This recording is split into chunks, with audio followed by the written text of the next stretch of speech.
Naguhubad kami ma'am para kumita, hindi sumita.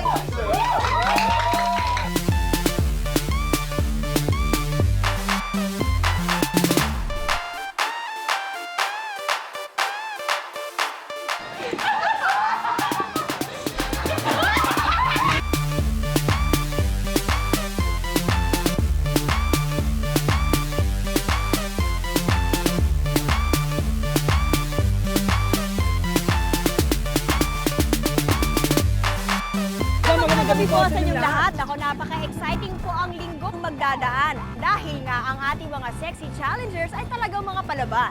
At sa araw na ito, malalaman nga natin kung sisiputin nga ba ang ating mga challengers ng kanilang mga kadate. Pero maganda dyan, Miriam, naka-sexy outfit na sila. Pakilala kaya yung mga yan? Pero bukod dyan, kaabang-abang din ang pagtatagpo ng ating mga challengers at mga tinaguriang moralista. Kaya tumunog na ang programa kung nasaan ang tunay na drama ng buhay. Umpisan na natin ang Sexy in the City series ng Extra Challenge! Si Lynn na ang sunod na magpapakitang gilas. Medyo kinakabahan pa daw siya. Sana po maibigan nyo kahit hindi ako ganun kagaling. I will give my best. Pinagsamang sayaw at kanta naman ang gimmick ni Lynn.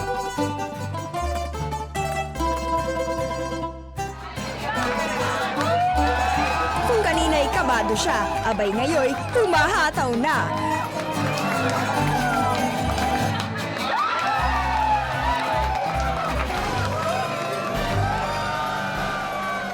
Magkano kayang ibibigay kay Lynn? Mukhang kinukonsulta pa kay Lola.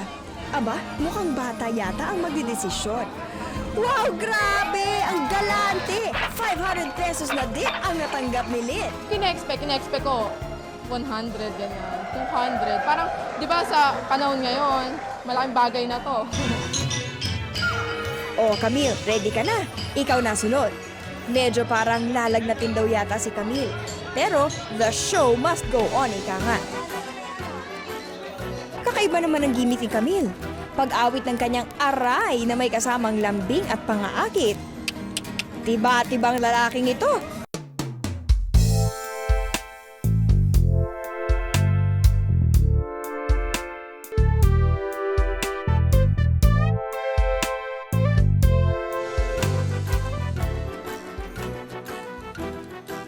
Aba, 150 pesos na tip.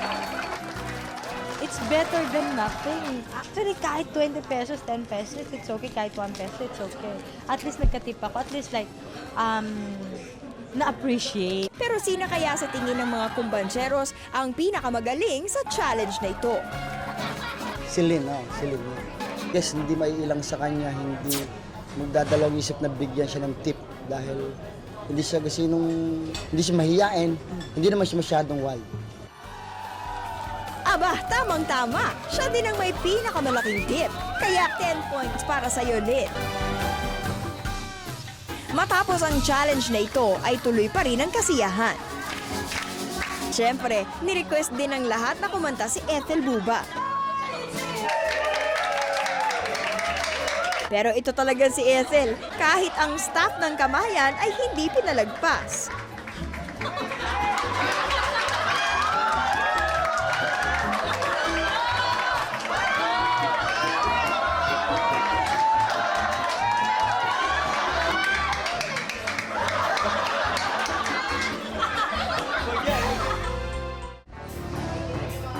Ngayon, babawi ang ating mga sexy challengers. Kung kahapon ay tila katawa-tawa at tinatanggihan ang kanilang mga itsura, Napapangitan ka sa akin, no? tingnan nga natin kung anong masasabi ng mga niyaya nilang mag-date pagkatapos silang magpaganda. Probably, he will be so shocked.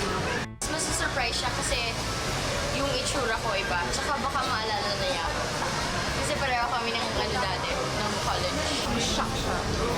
Kasi malay niya, hindi niya ina-expect na dito pala kaganda yung buhok ko. Hindi ka tulad kahapon, di ba? May hindi makakadate ko ngayon. Si Ev. Nako, no? Nakakainis. Sa sasakyan pa lang, kanya-kanyang text na sa kanilang mga date. Medyo napaghintay kasi nila ang mga ito. Si Asia, tinawagan na ang date para manigurado. Okay, I'll see you later. Ingat. Okay, bye-bye. Ako, kanina pa siya nandun. More text pa sa akin na si first.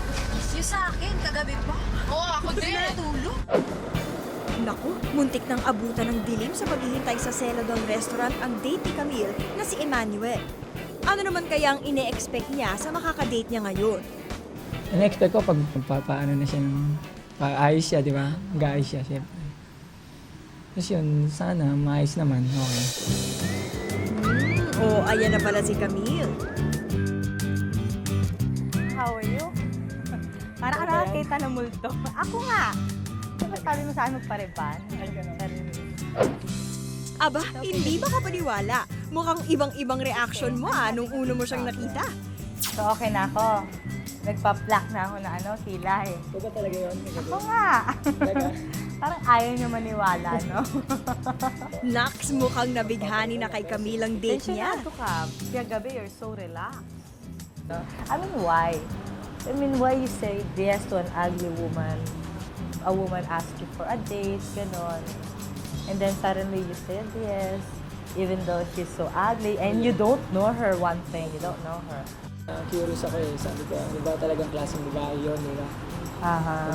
Punta ko nga bukas para malaman kung talagang totoo talaga. So, if ever dumating pa rin yung ganon pa rin, yung itsura ko last Yun night. nga yung ina-expect ko na may kipag-date sa akin eh. Hindi ko ina-expect na ganun pala kaganda yun. Na. Grabe. Hanggang ngayon, natetense pa rin ako. Huwag ka na matense. Relax. Kahit gano'n ka kapangit, meron pa rin isang tao na papatol sa'yo. Kamusta naman kaya ang date ni Lynn na si Clark? Paano naman kaya siya napasipot sa date na ito? Ang IT ko eh. Tsaka nag-promise ako eh. Oh, eto na palang hinihintay mong date. Hello. Deal. Kayo na ka pa? Sensya na. Okay lang. Okay ba?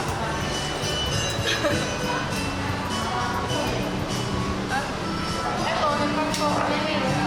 Nagpa. Nagpapito ko na lang po. Palabiro talaga itong si Lynn, no? Pero ano naman kayang masasabi ngayon ni Clark? Kanina pa. Gulat ako, masyado siyang maganda. Pero ang balita ko may girlfriend daw itong si Clark. Hindi naman kaya lagot-lagot kanya. In-explain ko naman, naiintindihan naman niya. Iba naman ang gimmick ng date ni Lynn at Clark. May picture-taking session. Naku, hindi kaya magagalit ang girlfriend mo sa mga sweet yung post na ganyan?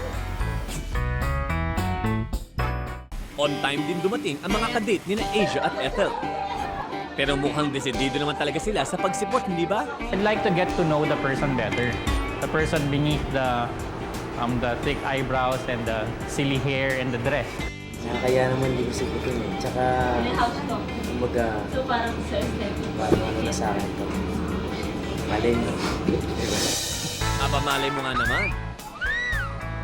Hello, andito na ako. Nasa taas ka na? Oh, sige. Nasa taas na siya.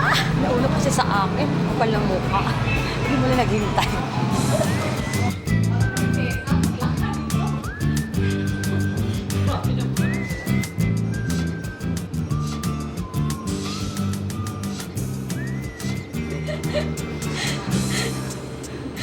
Nararamdaman niya yung boobs ko. Hello! Kanina ka pa. Wow, ang gwapo mo ngayon. Hindi ba ako sa kanya? Mukhang speechless yata ang date ni Ethel. Oh, ano masasabi mo kay Ethel ngayon? Maganda. Actually, fans niya ako eh. Talaga. Sa singgaling pa lang, Oo naman. Talaga. sinusubaybayan ko na siya. Kakatawa naman. Nakakaya. Ha? Hindi nakakaya yun. Ano ka ba? Kiss mo ako. Kiss na naman. Alam mo, mahal na kita. Mahal mo din ako. Oo, noon pa. Nax, kilig to the bones. Noon pa talaga. Papangsal na kami. Labo.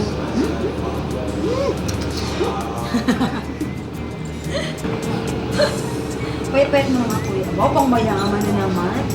Ibang klaseng temporada niyo dito, kuya.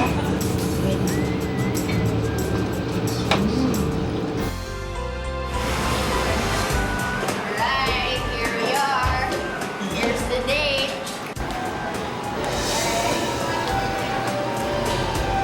My name is Asia. Hi, Asia Julie. Hello. Yeah, you said Victoria yesterday. Yeah. What means, Other ego. yeah, alter ego. That was the other me. So, You met my twin brother yesterday. yesterday, that was your twin brother. You look exactly like your twin brother.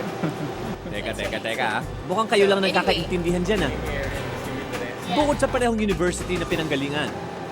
Aba, marami pa silang mga hilig na pinagkakasunduan. Perfect match ah. It's one of those top picks ng mga girls nga. Are you dating or are you free? I'm okay. At I'm mukhang may okay. nagpapahiwatig oh. At dahil sa lahat sila'y sumipo, 10 points each para sa ating sexy girls. At syempre, isang kiss naman dyan. Yee!